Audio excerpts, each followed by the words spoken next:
Strategic implementation of gardening leave. What does this mean?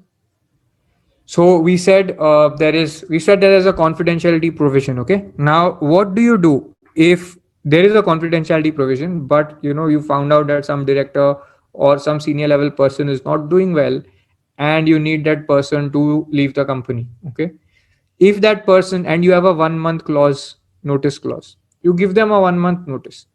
But obviously, no one will prefer to be jobless. So the moment that person gets a notice, they will apply for jobs elsewhere. Correct? If they apply for jobs elsewhere, what's going to happen? What's going to happen if they apply for jobs elsewhere? There's a huge likelihood that some or the other part of confidentiality will be breached. Accidentally also it can be breached, and you may not be able to track it. And you want to minimize this risk. At least one thing will be there, that even that person's mind will be germinating with all the ideas, product plans, and the next 3 to 6 months ka growth plan of the company. And you don't want ki this should go out. Okay. So what will you do? That now there, what you do, it's called gardening leave. Like you sent your executive to on a leave and he's just doing gardening. It's like that. Basically, the point is the person is on your payrolls. If the person is on your payrolls, you're going to have a higher loyalty. He or she cannot apply for jobs elsewhere.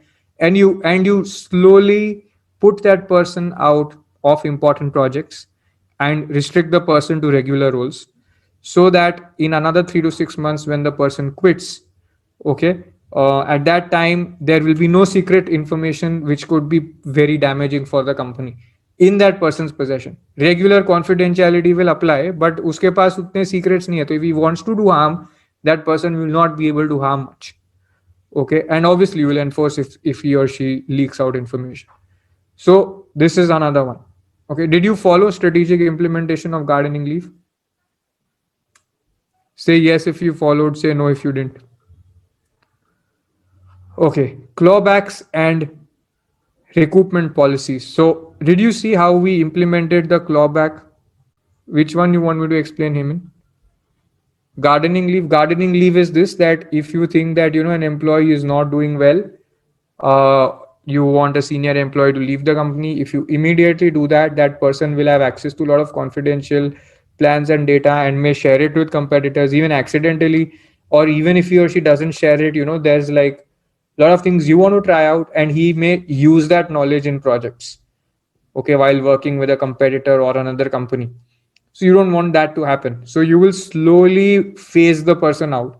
You will not terminate their employment. For 3 to 6 months, you will phase them out of important projects, so that the company, your company, gets to try out whatever you wanted to. And this executive will not be aware of all the findings at all, but will keep getting salary. So he doesn't lose his job. He can't apply elsewhere to work unless he decides to quit. He or she won't apply elsewhere for work. And the value of the confidential information fizzles out over time.